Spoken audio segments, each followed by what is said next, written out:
Hey guys, just want to make a quick video about learning art, learning how to draw really. And I have expressed this sentiment many times in the past, which is that everybody can learn to draw. And it really comes down to two things. Talent just dictates the speed of learning. So it really comes down to two things. If you go from top-down point of view, of course, these two things can each branch out to smaller skills. So one of them is just location, and the second one is value. Now, there's a saying in art that if you can draw, which means generally speaking, if you can do structures, if you can do black and white drawings, and if you can draw with a pencil or charcoal pencil, so on, you can paint. If you can do the value correctly, you can do colors, but not the other way around.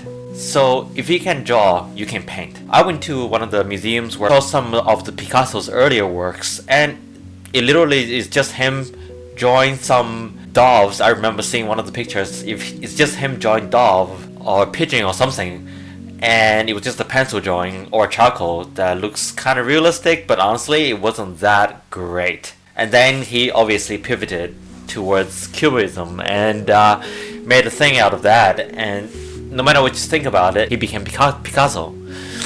So from my experience, and I know a lot of artists. I know artists that have 200,000 students under me. I know artists that exclusively work for Hollywood. I know artists that work more for corporate companies. They do designs and murals for companies like Macy's and so on. And some artists, of course, they do social media like I have. And not all of them like to teach. Now, a good chunk of them can teach. A good chunk of them cannot teach. They don't know how to teach, right? But a good chunk of them that can teach. But then out of the portion that can teach, only a small chunk decide to teach, so that they make lessons and so on. I think the ones that doesn't teach, some of them, especially on social media, they enjoy, small percentage, they can't enjoy that mystique. I am the talented person that can do art, and deep down they take a little bit of enjoyment out of that, definitely. And for me, definitely true a little bit in the beginning. Oh my god, I can do something that most people cannot do. But really, I'm just gonna share as much as I know, right? So to draw realistically, let's start with that, which is actually really one of the easiest things to do. It's just two things: location and value. Location, you're like, what does that mean? Location is just proportion is location. A particular shape is made out of different lines and different boundaries. Where are those? That's location. So it's about where things goes. It's about what kind of lines goes where, what kind of shape goes where, and if it's a shape, where are the lines, what's the boundary of the shape. So it's all about location. And second one, it's about value. It's going to be a gradient. It's going to be, because value controls, essentially, it's an illusion. Value controls an illusion. All we're doing with art, as drawing realistically, from that point of view, all you're doing is really creating an illusion of three-dimensional forms on a two-dimensional paper. That's it. That's all you're doing with art, vast majority of the time, when you are looking at so-called artists that do realistic drawings. Even when people are using something that you don't think that you can create gradient, which of course is very helpful in generating that illusion, right? Gradients are so helpful. Even if you can only work with, say, an ink pen or a ballpoint pen or something that by itself may not seem like they can do gradient, you can still do it by using dots, cross-hatching, or whatever method. So to be able to draw, you really need just two things. You just need something that can leave a mark on a surface, and some kind of surface. The surface doesn't even have to be a paper, although that's the most common one. The nature of the surface is just a medium that you can view. That's why sometimes in the museums you see those really cool art exhibitions where you see that different things are in front of you, but if the light is shining behind them, you see a shadow cast onto the wall, and it becomes like a person or whatever. Again, it's a surface, right? So because the nature of the art is that you have to look at something, and then to recognize something you need a background to differentiate from what you're seeing. That's all it is. So once you understand those two, now we can now then talk about individually how to make those, to improve on those two main subjects, or should I say main pillars, that makes you a great artist. Legitimately a great, or should I say a very proficient artist at realism.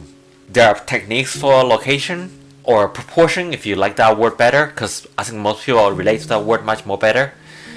So there are techniques for proportions, there are many techniques for values, and there are techniques for colors.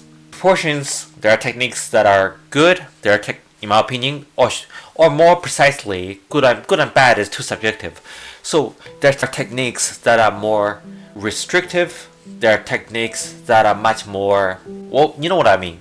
What's the opposite of restrictive, right? That gives you more freedom, that allows you to express yourself more, there are better techniques. Basically, an example would be like a grid method, right? When you use a grid method, without a grid, you're done for. And but there are other techniques where if you learn it, you can still use the grid method, but you can do other stuff too. You can do more. With the grid method, you're stuck in that kind of pigeonhole. And regarding value, however, generally speaking, there is no such way as to have a shortcut in terms of determining the correct value. The best way to do it is just practice, and practice in the right way. Practice with the correct fundamental understanding in mind. It's like boxing, right? You want to practice with the correct form. You have to develop the correct form first, and then you practice. You have to learn the correct punching and footwork and breathing, and then I have taught countless students, and you always have to start with something that's very large, that's very broad in topic, and then you go down and then you discuss details. This is almost like drawing a portrait, and I'm going to show you like either, I don't know what I'm going to do when I make this video. I might put myself on the side, or I might just play the drawing after I'm talking. But you can see that as you do an art, you become, there are different stages as you get better at art. Some of you may know this, some of you may not know this. Some of you may follow me for many years, so you know this. I have been on YouTube for 15 years now. When I was on YouTube, YouTube was a baby. So technically I was an art influencer before influencer was even a thing. And soon after that, I realized the danger. Not the danger, but I realized, well, it is kind of a little bit of danger if you want to define it that way, of let social media dictate what you should and should not do on your daily life. And lately we've seen that come to fruition as so many large creators just quit because social media becomes their new boss. They think when I was pretty large on YouTube, social media was exactly that. Being an influencer was exactly that. Free. You get to do what you want, whenever you want, wherever you want. Nowadays, competition is too fierce. You have to follow the algorithm, right? It's the new memo you get from your machine every day. You have to follow the new boss. You have to continue to learn the new things to keep up with all the platforms and everything. It's no longer free. It's just you change it from it's a job now. This is going to be compounding with AI in the short term. Long term, nobody can predict what's going to happen. In the short term, AI is going to take over so many different things. Now you may think I'm talking all over the place, but it all comes back down to then the creation of art. Just like when email first came out, people were like, oh my god, that's amazing. If you're old enough to remember when email first came out, people were writing letters, and then it's like, I don't have to handwrite a letter and then wait for deliveries for like days for delivery. The other person can receive my messages immediately. That's amazing. But pretty soon it becomes commonplace, and then spam started coming out, and now these days email means nothing. But nowadays, if you receive a handwritten letter from one of your friends or something, you're gonna frame that stuff on the wall, right? It's so special because nowadays that human touch is valued so much more than anything, as more computer generated content is taking over our daily lives. the same thing will happen to art. The same thing will happen to a lot of things. So I believe as time goes on, the ability for you to create art via your own hands, and of course you need to prove that too, which is one thing I'm lucky at, that I was able to generate all these time-lapse videos of me actually drawing the arts. For now, computer cannot mimic that, so I have some proof that I actually did the art. So in the future, if you can be somebody who are able to generate art with your own hand, people are going to crave that. It's going to be a commodity that people want. People want something that created by other humans. This is something that I hope machines can never replace. We love that connection with our fellow human beings. So I talked about the two main pillars of art, which is location and value. It's so simple to teach people how to draw. People make drawing to be such mystical, fantastical thing. No, it's not. Realism drawing is so simple.